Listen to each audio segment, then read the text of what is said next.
I've got to do some shadow work on Mel Robbins. Why is everyone so obsessed with Mel Robbins? You can see that I've actually got her book in front of me because my big fat ego was like, ugh, ooh, I'm being a bit of a bitch.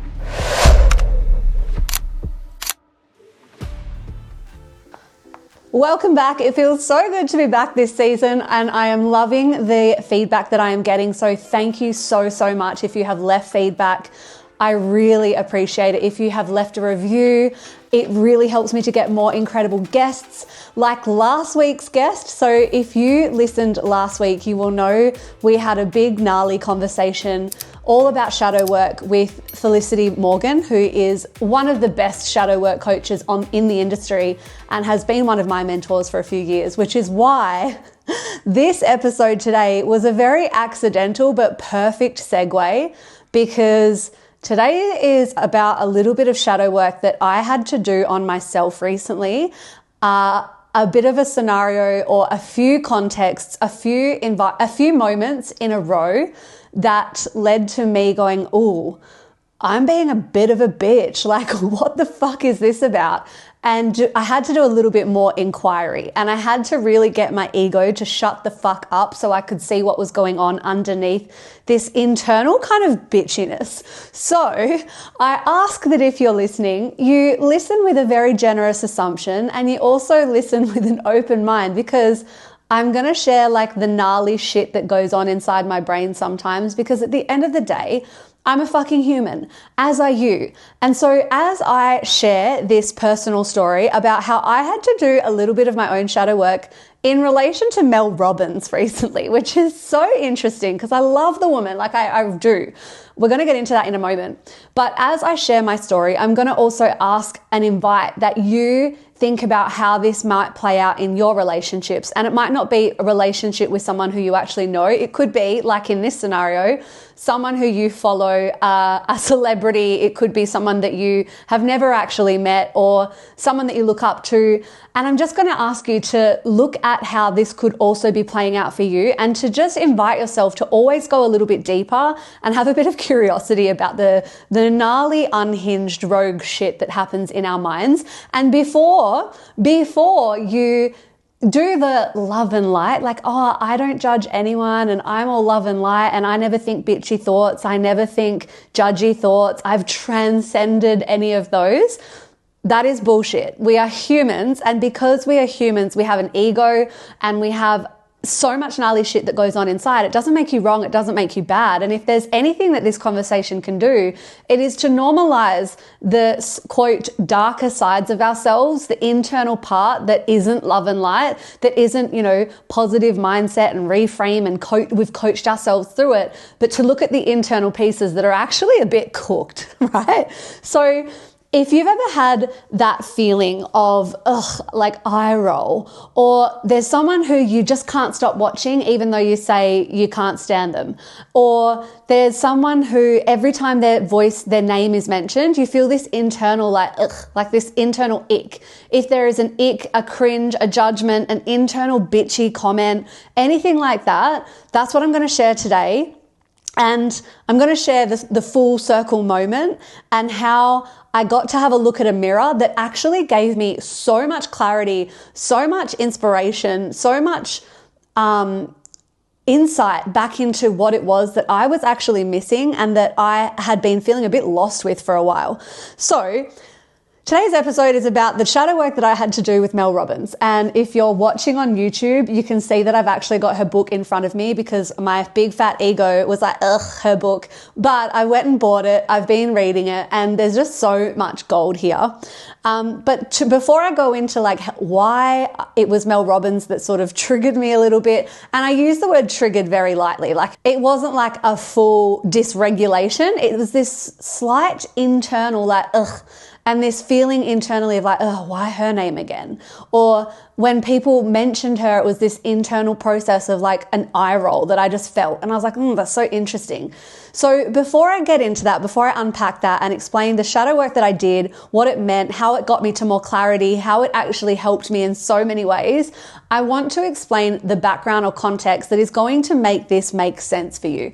So a bit of background, a bit of context. If you've been listening to the last few episodes of this season, you will know that I have shared, I've been in a little bit of like a messy middle season. I've been in a season where I just feel like I'm not 100% where I want to be. And I feel like there's been this frustration. And with that, a reoccurring frustration of mine has come back to the surface that I haven't actually had to look at or deal with in years. But it's my forever Achilles heel. And it's this problem that I've had. I've always found it really difficult as a person. I've always said, I feel like my personality is split in half.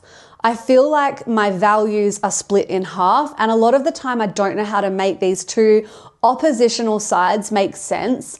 And to give this like a more concrete example, there's a huge part of me who loves big energy. Like I want to be on stages. I love talking. I love podcasting. I've just built a home studio. I love big, like I wanted to be, as a kid, it was like I want to be an author or a singer. I did musical performance. I was always a soloist in a choir. I love big fat energy. And when I was a kid, I remember my first boyfriend or second boyfriend. I remember my second boyfriend, like we were, raised in the country and we were little country folk together. And I remember saying to him, look, when I finish school, like I'm out of here. I'm not even going to stay in Perth for long. I'm probably going to go to Sydney. I'm going straight to like Oprah territory. Like I'm going to be straight in Sydney. That's me. Like big shiny lights, like big fucking let's go energy, lots of ambition, lots of like drive, lots of big energy. But then the other half of my personality, which is a half that's been like having its real moment, especially lately as I've been striving towards motherhood, there's this other part of me, and that other part that is so strong is this little feral country bogan that I probably always will be, that half the time goes, fuck that, like fuck technology. I want to go back to like half of me at the moment is literally looking at properties back home and going, oh my God, am I going to move back to Albany? Am I moving back to my hometown to have kids? Like that sounds actually beautiful. That sounds so wholesome. So it's like half of me is bright lights, ambition and like big shiny things. And the other part of me is like, I never want to fucking touch technology again. I want to throw it all in the bin. I want to move back to the country and feed chickens and raise children and have this really simple, wholesome life. And so I've been sort of in that like, I want to, and I haven't been able to until very recently. I haven't been able to very recently merge these two and find a way for it to make sense. And then the other thing that I'd been sort of challenged by, and this has been something that's been ongoing for me pretty much for my whole life, as long as I can remember. So I've always been a big talker, a big writer, and my background is writing. Like I was a literature teacher. Before that, I did law, I did journalism. It's a lot of creativity, a lot of writing, and a lot of academia. Like I did degrees. I never stopped studying. I always performed pretty well academically. So I've got this ego, if I'm fucking honest. It's this annoying ego that's like, and this is what I'll unpack in a moment. It's this shadow side to myself that I have noticed and really worked on in the last probably 10 years. Like when I walked away from law, I had to be like, oh, this doesn't look as good. This doesn't make you look as smart. Like a lot of my ego was tied up in being the smart one or being perceived as smart or brainiac or academic or whatever it might be. And I did a lot of work on that in the past. However, sometimes the way that it plays out for me in business is that I'll go to say something or write something, right? Whether it's a piece of content or a piece of like a podcast episode, I'll go to say it. And then I've got this niggling voice that's like, ugh, that's so basic. Like that's so basic. Surely everyone knows this. Or like your past that? Like, really, you're going to still explain limiting beliefs, or really, do you still need, like, everyone knows this is so basic, this is so day one, this is so fundamental, like eye roll. That was the kind of feeling that I had when I'd go to write a lot of content. And so what I would often do is overwrite and over-explain. And what that would do is actually, sometimes it could probably confuse my audience. It could make me go on tangents. And it just takes me away from saying the fucking thing and making the fucking point, which is what you need to do in really good messaging. And I know that, but it was like this ego flare up of like, oh, is that really so basic? And like, but there's a nuance there, and I should explain the nuance and this other angle to it. And oh, but this, and oh, here's the dot point nuance, and here's the contradictions to what I just said, and like here's a million ways to perceive this one thing. And it was almost like I'd overcomplicate things, right? So background, that's the background of a few little things that had been niggling at me for a while. Like, okay, how do I make these two parts of my personality coexist? How do I make my ambition and my love for slow, wholesome living and like the country and all of that, how do I bring them together? This is a very messy season. And also, if I'm honest, there's been this like part of me that has been trying to find my place inside of the thought leadership and content space. But every time I'd go to write something, it was like, that's so basic. Like, surely everyone knows this. And I would cock block myself from just saying the thing, right? So that's the background. Now, where does Mel Robbins come into this? I believe that when the universe gives you not one, not two, but maybe 3 signs, it's like, fucking pay attention. Like, one thing might just be a coincidence. 2 things in a row, it's like, whoa, this is actually a pattern. And then 3 or 4 things, it's like, okay, I'm meant to be paying attention here. And because of my background and what I do with clients and what I'm trained in, I'm always spotting patterns, because our patterns are where our shadows are. Our patterns are where our subconscious identity is. Our patterns tell us a lot about who we are and what we need to change. But also, I started to recognize this little tiny pattern probably about 4 months ago, where I was coaching inside of one of my group programs, and once or twice a client actually mentioned Mel Robbins. They were like, I've been listening to the Mel Robbins podcast and she said XYZ, and I was like, cool. But then at the same time, I just felt this internal like, Mel Robbins. Like, and then if I'm honest, it's probably ego. Like, well, are you listening to my podcast? Like, my podcast talks about similar things, and it's this underlying, like, it's almost like an underlying competitiveness, I suppose, which again, because this was just mentioned once, I didn't really think much of it. I just thought, oh, that's cool. Like, I don't personally listen to that podcast, and I never actually really have. Maybe because for lots of different reasons, I haven't actually been in a podcast listening season, but I've actually never listened to her podcast, even though she's actually someone that I quite admire and look up to. So it was really interesting that I had this like, listening to the Mel Robbins podcast, like, cool. Like, there's just this internal little bitchy sort of tonality that came out. And I was like, oh, that was interesting. And then that happened again. Another client mentioned Mel Robbins. And at the same time, Mel Robbins blew the fuck up because she had this book launch. She was on Oprah. I saw Oprah interviewing her, and I was like, ugh, like internally I was just like, ugh. Why? Like, why her? Why is she going on Mel Robbins? Like, I was looking at the book going, let them, like, oh, like, so groundbreaking. This is what my internal dialogue sounded like, if I'm honest. It was just like, oh, so groundbreaking. Like, I don't get why this is so popular. It's so, like, it's just so duh, like, let them. And so that's what was going on in my head. Then my best mate, one of my best mates was like, oh, I'm actually reading the Mel Robbins book. I'm really enjoying it. And I said to her, because obviously, you know, there's no holding back with my best mates. I was like, oh my God, like, what the fuck? Why is everyone so obsessed with Mel Robbins? I probably didn't say it quite like that. And then I said to her, fucking hell, I've got to do some shadow work on Mel Robbins. And she was like, ooh, what do you think that is? And I was like, well, the story that I've got internally and the narrative inside is like, oh, that's so basic. Like, let them. How can that be a #1 bestseller? How can that be on Oprah? Like, to me, that's just so like, yeah, let that, you know. And I was just like, it feels so basic. And it feels so like, yeah, it just felt really basic. And I said to her, all right, I'm going to have to do some shadow work because this isn't the first time that her name's been brought into my field again and again and again. And the same time that I've had this internal like, ugh, Mel Robbins, blah, blah. Okay. So feeling this happen a couple times, I was like, all right, it's time to go into the shadow. Like, what is this about, Breanna? And I really sat with it and I was like, Mel Robbins is everything and has done everything that I would love to do. She's got the book deals. She goes around doing book tours. She spoke on Oprah. Her podcast is one of the #1 performing podcasts. And I was like, there is a lot there. And instead of fucking being a little bitch, why don't you just sit the fuck down, be a student, and listen to a podcast for a moment? I listened to a podcast for a minute, and there was the first little lesson. Because remember I'd said one of my things was like, oh, why does everyone listen to her podcast? Like, what's so special about it? I listened to an episode and I was like, she's fucking amazing. This woman is so amazing. I love her. Like, I actually love her. And then I was like, well, of course she deserves to be one of the best podcasters on the planet.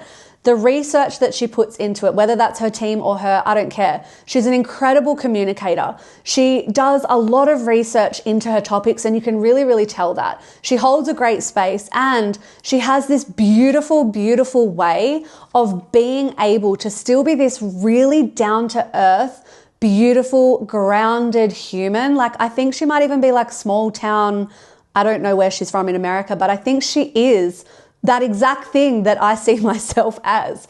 And I love how she's able to go through all these huge, big things. She's on Oprah and then you see her just bumming around in her activewear, hanging out, going on a hike with her family on her social media.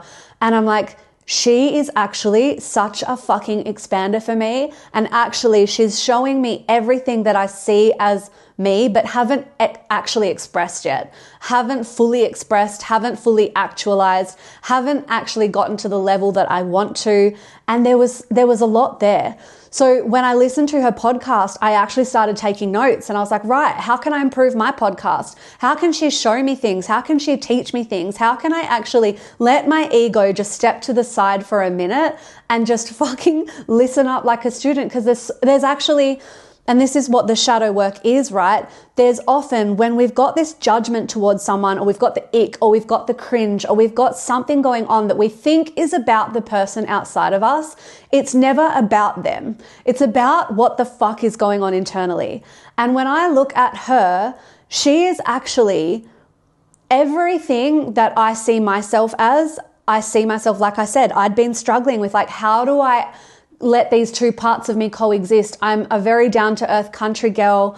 I love that. I always will be that. And I had so much fear when I started, like, will I outgrow that? Am I going to change? And newsflash, that never happened. I never changed. I seek home more now and nothing changed, but I didn't know how to make ambition and all of those other pieces coexist with it. So here's this person, Mel, who I see as a lot. She has so many parts that are similar to me, and yet she's found a way to let those two worlds collide. She's found a way to let her ambition and her book tours and her big production studio and her keynote speaking coexist with this beautiful, wholesome, nourishing country life, I think. And she's a beautiful mum and she's very present and she's, she rocks up very down to earth. She hasn't lost sight of her values. She's just, like I said, everything that I see in me, but she found a way to make these two things coexist where I made them kind of wrong and I was confused in how to let it happen. So the more I sat with her, the more I actually listened to her podcast, looked at a bit of her content, read her book. That's another thing. That's a whole other piece there. The more I was like, oh, there is so much here that she can actually be the biggest expander for me in showing me how these two seemingly contradictory parts actually get to coexist, which was so huge. And now I'm like, oh, thank God I just put my ego to the side for a second because it's given me so much clarity. It's given me so much, because for a little while there, my story was, I don't know what I want. And this is what I do. This is my pattern. My pattern is, as soon as I get a little bit confused, I go, oh, I don't know what I want. I go into this It's definitely not a victim space, but it's this, I don't know what I want. And that's always been, well, not always, in my 20s, that was my go-to, when underneath it was the truth. And the truth was, I know exactly what I want. I just don't know back then whether I had the guts to actually go for it. And now I actually do know what I want. I just didn't know how to make them coexist. So here's someone who had shown me the way. Thank you, that I could see my ego playing out and then I could go into the shadow. So the other thing is, I said to my friend, oh, so what do you think of the book? And she was like, I love it. I love how down to earth she is. I love the way she speaks. And it's just a really nice, easy read. And I was like, God damn. So here it is, the book. If you're watching on YouTube, this is the book. I haven't fully finished it yet. I've only just started. I sat down when I had my lunch before I recorded this episode and I was like, it's bloody great. It's really good. It's so good. And yes, it is very basic, as in let them. It's nothing groundbreaking. It's nothing revolutionary, but that's the magic. Here's the thing, that this is what the lesson has been here for me. If you want to speak to the masses, if you want to appeal to the masses, if you want huge impact, if you want book deals that sold millions of copies, that speak to so many people that Oprah believes that you're a great candidate to talk to because so many viewers, listeners, readers would relate, then you kind of need to speak to the masses. And to speak to the masses, you actually do need to simplify things. You do actually need to speak in layman's terms. You do actually need to keep it simple, not try to revolutionize it, not try to sound smart, not try to make it anything that you actually do need to be accessible. And here's my big fat ego who for so long has been going, oh, that's so basic. Oh, that's so surface level. Oh, I'm so beyond that. It was all fucking ego. It was so much ego. And I don't think I was able to really articulate it or find the language for it or just see it in such a clear way when I held this book in my hands and went, this is actually brilliant. She's taken something that is so basic and she's made a whole book out of it through beautiful storytelling and through allowing stories to relate to the common man. And that is the magic. That is why it's touched so many people. And for a little while there, actually, one of my support coaches in my business has said to me, that's your fucking catchphrase, Breanna. That's your catchphrase. The answer is both. Because I often say the answer is both. When people ask me a question, I'll be like, well, both are true. Both can be right. Both deserve a seat at the table, or both can coexist. And that's, you know, something that someone has said to me, like even clients have said to me, let me guess, the answer is both. And it's like this little joke where I'm like, yeah, it's both. And I remember my friend Courtney, who works for me, saying, that's your thing. It's like the answer is both. Let that come across in your messaging more. And it's like, yeah, why can't I, something like let them, which is, you know, nothing groundbreaking, nothing revolutionary, but so helpful, so impactful, such a beautiful little phrase or anchor for people when they notice that they're going into people pleasing, or that they notice they're giving too many fucks about their mum, their brother, their sister, their neighbor, the fucking strangers from high school that they knew 20 years ago, to just go, let them. Like, it's that beautiful reminder that everyone can access and that makes that really quick reframe. It's magnificent. And so there was a lot there when I just observed my reaction to the book where I went, oh, you've been making things too hard. Your ego has gone, I'm above this. And anytime you start to think that you're above this is when you're about to get slapped in the face by the universe, is when you're about to get reminded that you're never above something. And the second you think that you've outgrown something, you're above it, and you've gone into a superiority complex, you're about to get your ass handed to you. And so I am so grateful for A, shadow work, and B, that I was able to recognize when my ego was playing up so that I could do the internal inquiry to get this gold. Because at the other side, what I know is so many things. There is magic in simplicity. There is magic in simplicity and making something accessible to the millions if that's actually what you want. If you want a book deal, a #1 podcast, then we do need to make things accessible to the millions, and trying to be smart and trying to be convoluted is not the answer. So there's been a lot there. There's finally an expander who shows me it's possible to have huge ambition and these book deals, which obviously I've always wanted. Like, I've always wanted to write, to be paid to write, to be paid to speak. She has done it. And she shows me that you can do it with this really down to earth, homely, beautiful, motherly, I'm not going to say bogan because she's definitely not, but she's just an everyday person who's allowed that to coexist with huge success. So I've now got an expander, and there's just so much that has come from this. So my invitation to you is to start to recognize your ego. When your ego is at play, you will notice the same things I did.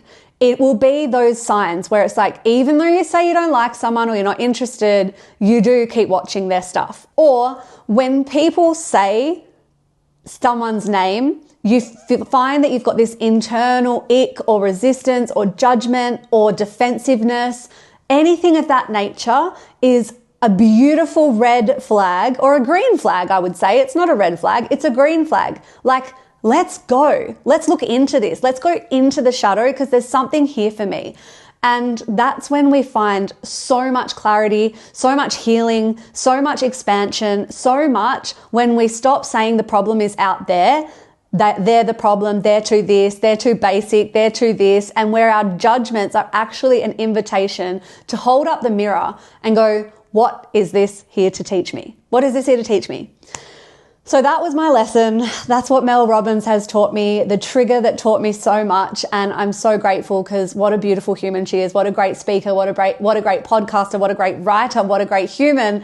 And what a great expander and role model for how two seemingly oppositional identities get to coexist. So I hope that this helped you.